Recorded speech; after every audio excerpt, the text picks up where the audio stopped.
โช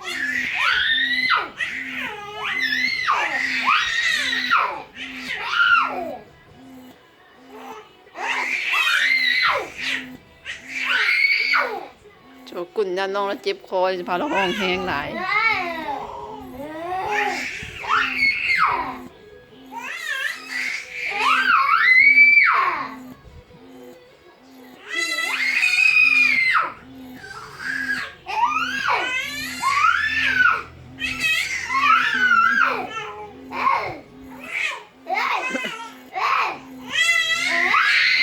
โชกุนพอแล้วจะพาน้องห้องไหน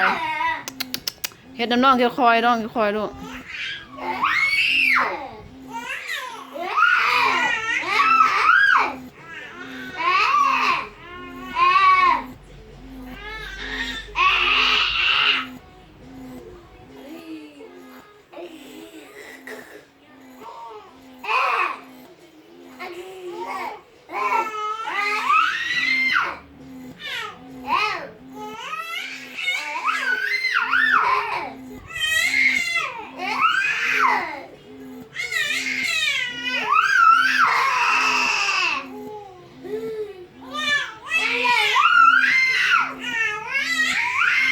พอแล้วพาน้องห้องแล้วเจ็บคอสุกันพอแล้วลูก